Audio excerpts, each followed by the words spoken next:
Hello, here we are, Monday the 9th of May. How are you? You will probably hear that I have a bit of a scratchy throat. It's not the Rona, I have tested and I'm all clear. It's just clearly a bit of hay fever crossed with a bit of a sniffle and a few other bits and pieces, just clearly because I have been maybe not taking the best care of myself. I think we're all guilty of that from time to time, aren't we? So apologies that I sound like a bit of a foghorn. Hopefully you can still hear me and it sounds okay. This week I have decided to use these cards. As you know, I'm moving house, so everything's boxed, so there'll be a repeat of a few cards from time to time.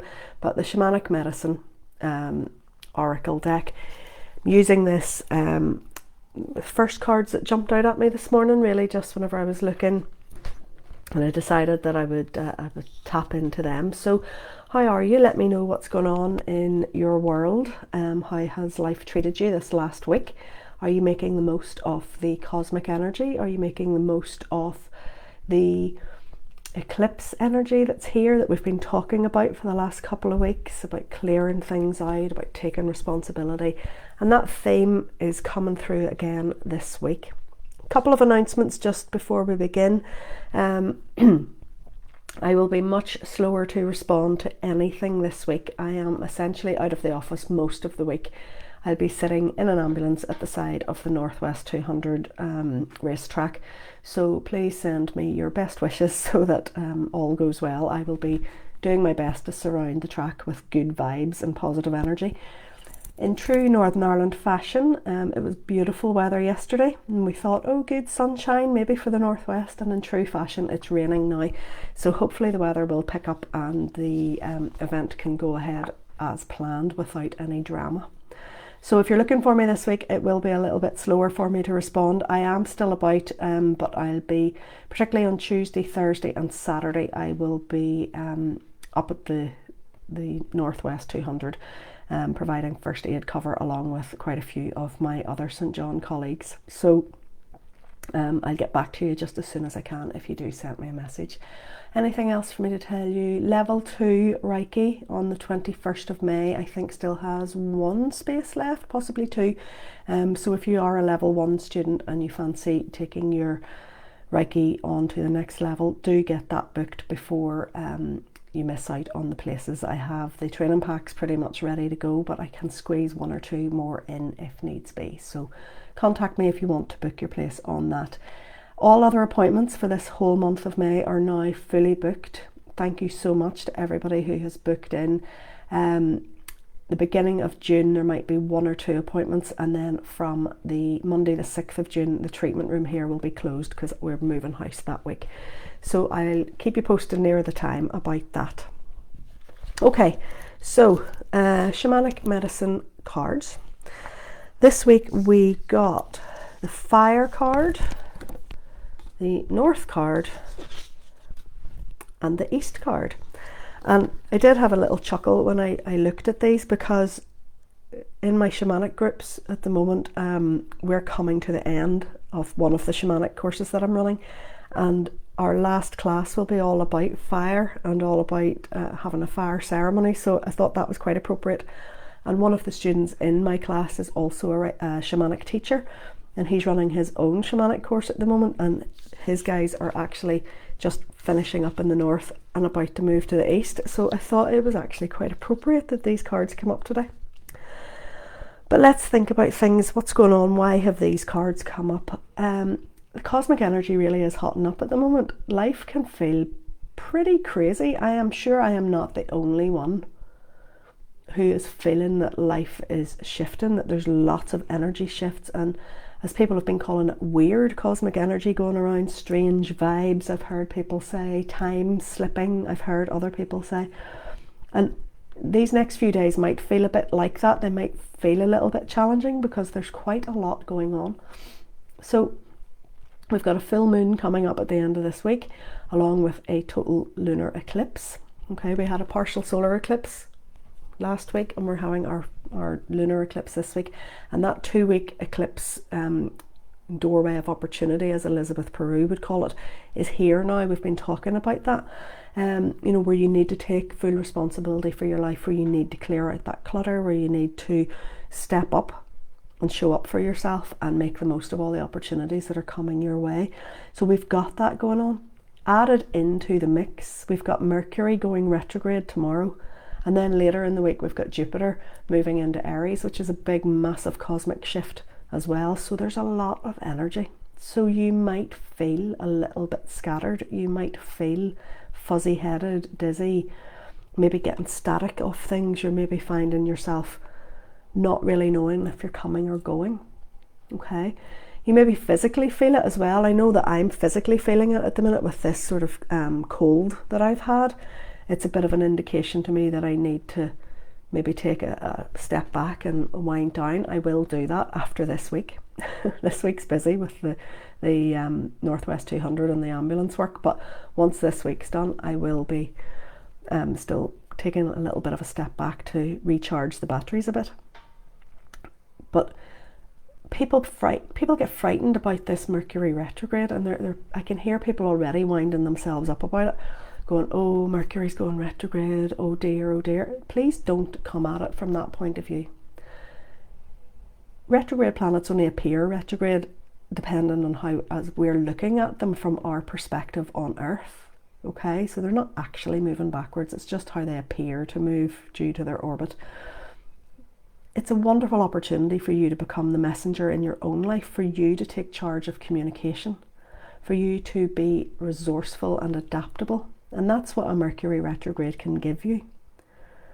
Yes, we all know it can cause, you know, technical things to behave erratically. As an ex-IT professional, I am aware that Mercury retrogrades used to be the bane of my life because computers would crash quite a lot. But from an energetic point of view, a Mercury retrograde is a great opportunity for you to be resourceful and adaptable and to show what you can do. Okay, so don't be afraid of it, don't be frightened of it. And also as well, this Friday we've got the one and only Friday the 13th of the whole year. And again, I don't want to hear anybody coming down the whole fear and superstition route. This is a brilliant day. It's a divinely feminine inspired day of the goddess. The number 13 is not to be feared. Friday the 13th has been given such bad press over the years, okay? So I want you to switch the narrative in your head. I want you to shake out all those old limiting and conditioned beliefs that you were handed by other people and sit with it and feel what's your truth, okay? Lean into that divine feminine flow on Friday. Don't be holding on to the fear factor. So with all this going on and solar flares coming in left, right and centre, you could be feeling completely crazy and erratic. So let's just take a moment before we look at our cards and take a deep breath in and out. And let's just do that a couple of times, breathing in and out. And just once more, in and out. Let those shoulders come down. Does that feel better? You can do that anytime you feel stressed or erratic or dizzy or confused or unfocused. Just breathe. Okay? Okay, let's focus now. First card, fire. Lovely artwork as always on these cards. Okay, so this card's depicting a female archer with several flamed arrows about to launch them off into the air, and the subtitle on this is passion. Okay, because fire is very symbolic for passion and creativity. It's really, you know, it asks you to cast aside any fear of the fire, any fear of the flame. Okay. Because we do sometimes have a bit of a fear of fire, and particularly if you've ever had any issues with being burned or having fire. I know some people have past life fears come to the surface about fire, particularly anyone who perhaps maybe was burned at the stake or anything like that in a past life. So this card challenges you to set aside those fears and to start to work with the elements of fire, to work with the fire spirits, because when you honor them and respect them and work with them, they will work with you and protect you and your family and your possessions. You know, they'll work with you. So it's about casting aside any fear, bringing warmth into your inner world. So where are you being cold? Where are you giving people a cold shoulder? Where are you being cold and abrupt? Is that causing you more difficulty than it needs to? Could you perhaps offer warmth and kindness and compassion instead? And would that perhaps open a door for you? Okay. Working with fire doesn't necessarily mean you have to have a physical fire. By all means, absolutely. Okay, we can use a physical fire if we have one. So if you have a fire in an open fire in the house, or a fire pit outside, or even a candle flame, you can look into the flame. You can see if you can see any patterns in it. Fire divination is practiced all over the world. You know, you can do things like that with it, but you don't have to work with it in a physical form. You can work with it in an etheric form, in a spiritual sense, inviting that element of fire into your life and imagining it burning through everything that needs to go. So imagine it burning away all the cords of attachment and the negative energy and anything that's holding you back. Welcome it in, ask it to burn through. Often in our shamanic groups, we will do merging with fire journeys and healing journeys with fire, and it's very, very, very powerful work. Something that I'm really looking forward to getting back into with the medicine wheel students when we start again in September. So this card is all about that. You know yourself staring into flames. If there's a campfire or an open fire, there's nothing more beautiful than sitting looking at the flames and watching as they dance into the sky and watching the little fire elementals. Particularly if you can get a nice night and you can sit outside with a fire pit. It's fantastic, and it's very healing as well. Okay. You can also work with fire to get rid of things. So we have a full moon coming up this weekend and an eclipse. Okay. Why not maybe bring the fire element into it as well? Maybe write down the things that you need to let go of, the things that you are determined to shed once and for all, old feelings that have been held back or holding you back, anything you need to get rid of and eliminate and to release. Why don't you write it all down and then burn it in the fire under the full moon? Might be an idea. Just remember to pop some thank yous into the fire afterwards for the fire spirits, for them taking it away. They love a wee bit of dark chocolate. Your fire will burn so much nicer if you throw a couple of bits of dark chocolate in and say thank you to the fire elementals. So if you decide to do that, let me know how you get on. It's something I like to do all the time. I will burn limiting beliefs and stuff that I want to get rid of in the fire quite regularly. It's one of my favourite things. The sense of relief afterwards is immense too. Second card that came up is the North card.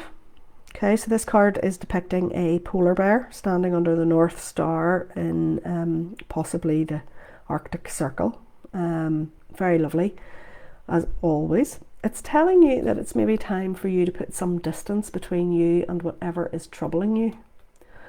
And it may be that maybe you've got yourself into a situation and you need to put yourself a little bit of distance between yourself and whatever's going on. Now that might be maybe a behavioural pattern, an addiction of some description, or it could be a person, it could be any of those things. But it's time for you to take some time out and time away from it. So if it's something that you're doing, if it's an addiction or something like that, is it time maybe for a detox? Is it time maybe to go on a retreat? Is it time maybe for you to pull back from what it is you're doing and take some time out? Okay, time out.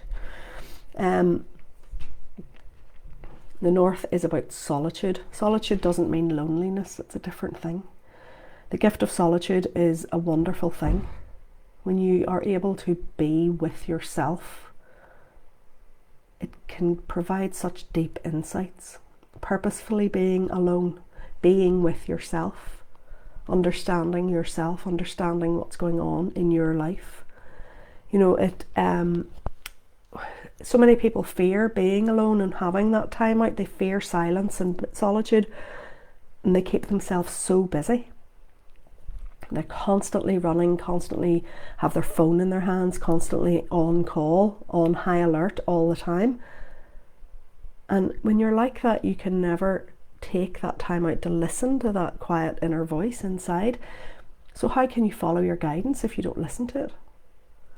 And I used to do that. I used to keep myself so busy. I used to keep always some sort of sound on in the background, whether it was a radio or music or the TV or something, because then I wouldn't have to listen to what I could hear from inside. So I want you to ask yourself, are you avoiding solitude? And is it time maybe that you need to take that time for yourself? Do you need to simplify and be with yourself? Yesterday, a recurring theme that kept coming up in the shamanic class was the need to get back to basics and to simply be rather than do. Okay, so that's what this card is all about. You know, retreat to the north of the medicine wheel, lean into the element of earth, practice that solitude. Perhaps when you're in that period of solitude and introspection, it will be time to either just simply be with yourself, or it might be time to confront your shadow and to look at the shadow self and to face your fears and to face the things that you need to deal with in your life. You'll know which it is and which is appropriate when you take the time out to do it. So have a think about that. And just remember, if you never sit in solitude or silence, then you'll never hear your inner guidance, and you're missing out on such a wonderful gift to yourself. The third card that came up then today was the East card, which is lovely. So it depicts the sunrise, probably lovely yellows and oranges. We've got a couple of birds in the tree and a big sun at the bottom, and it says emergence. And often after a period of solitude, then we can emerge out into the world fully refreshed and renewed, able to take on the things that we've received the guidance for, and then we can act upon them. So this card naturally follows that other one. So it reassures us as well that if you've been feeling fuzzy, if you've been feeling really things aren't clear, you're not sure of the way ahead, everything feels just slightly out of reach, you've got some sort of idea of where you're going, but you can't quite nail down everything. And I know I'm there at the moment with this house move. You know, there's still a few things that we can't quite nail down, still haven't got a completion date, so it's still just slightly out of reach, but that's okay. It will come. Clarity will come. This card lets us know that clarity will definitely come to us. We have to allow it. So again, we need to let go of the need to control everything. We need to just allow it to come to us. Okay, and particularly with Mercury going retrograde tomorrow, we will probably find that clarity comes sooner rather than later. Okay. The element of air is also all about communication. Okay, and it was funny because yesterday during the class we were merging with air. Yesterday during our shamanic class, and we were out in the park listening for messages on the wind and listening for communications, and we have been working on the words that we use and the sounds that we make in order to, reflect upon the energy that we put out into the world. So this is all work that we've been doing in our shamanic class. So I think it's quite lovely that these cards have come up to share with you as well. East is the direction of air, thoughts, dreams, intellect, emotions, all those sorts of things that go on in the mind. Do you keep a dream journal? It might be worth doing that. I know a lot of people have said to me lately that their dreams have been really intense. I know I've had a couple of crackers where I'm not able to ascertain if it's dream or real, and in the dream I'm thinking this can't be a dream because, or this must be a dream because, whatever's going on. For me, there's a recurring dream or a theme that will come up for me whenever life is busy, that the brakes in my car don't work. So I've got now to the point in my dreams that if I'm pressing the brakes on my car and they're not working in my dream, that I now subconsciously know it's a dream, and I go, this is a dream, it's okay, this isn't real. But last night in my dream, I remember saying that to myself, going, but it's okay, this is a dream. And then stuff was so real and so vivid that I went, actually, I'm not sure it is. and it was like a whole scenario was playing out, you know, and there's lots of meanings can be taken from that, you know. Is life moving too fast? Do you feel you can't put the brakes on? Lots of those different things, you know. So, but when you write down your dreams and write down the feelings and the symbolism in them, you might find that it opens the door to lots of insights. And you don't have to write the whole thing, just how it left you feeling, or one or two little points that spoke to you. Okay. I think this card's really saying to us, if you follow the advice of the previous two cards, your sense of self will soon emerge, your life purpose and fulfillment will start to become clear. You know, you'll know who you are and what it is you really want out of life. And any spiritual work, meditation or healing work that you're doing will become much stronger as a result. So I think these three cards have been really, really lovely. So fire, facing your fears, igniting your passions, working with the element of fire to reinvigorate your life and to burn away anything that needs to go, to clear out the final bits of clutter. Taking some time for solitude in the north to gather your thoughts and to listen to your inner guidance, and then to emerge with a new sense of clarity and renewed purpose as we move into the east as the sun rises. So let me know what spoke to you this week. And as Mercury moves retrograde tomorrow and you start to become the messenger of your own life, be aware of your communication, be aware of how you are showing up for yourself every day. And then later in the week, as Jupiter moves into Aries, and then we have Friday the 13th, I want you to embrace that divine feminine energy of the Friday the 13th vibe and tap into the energy of the goddess. Whether you're male or female, it doesn't matter. You have divine femininity within you, where you can receive and be the vessel to hold that energy. And we've got the eclipse coming up at the end of this week as well, with the full moon. So lots and lots going on, lots of cosmic energy going on, lots of things for you to think about, but the theme is still the same. You've got to take responsibility for yourself. No more making excuses and blaming other people. Clear out the last of the stuff that you know needs to go, okay, symbolically and physically. Okay, we talked about last week the silent to-do list. I did clear the wardrobe. Feels amazing. I don't have to think about it anymore, and it's not draining my energy. Okay, so I would urge you to do some of those things on your silent to-do list. Did you tackle any of them this week? I know a couple of you said you were going to, so did you do it? If not, get it done, okay? Because you want to try and get this wrapped up before the eclipse on the 15th, 16th of May. Okay, you want to get this cleared up as that eclipse doorway then starts to close, and we can come to the end of this really heightened cosmic period. So use the season, use the energy well. Okay, so let me know what's going on in your life. Let me know if the cards have resonated with you. You can either leave me a comment below, as you know, or you can ping me a wee message through the Facebook page. And as I say, give me a little bit more time to respond this week, all right? Because as I say, Tuesday, Thursday, and Saturday are my 3 days up at the Northwest 200 in the ambulance with St. John's. So I would imagine Wi-Fi may be patchy at times, and I'll obviously be busy and have to be focused on the track. Please send good vibes for all the riders, and send good weather vibes too, because it would be nice to stand in the sun rather than the rain. But whatever you're up to this week, have a fantastic week, and I will be back again next week, hopefully sounding less like a foghorn and a little bit brighter. And I will speak to you all then, but have a fantastic week. Bye.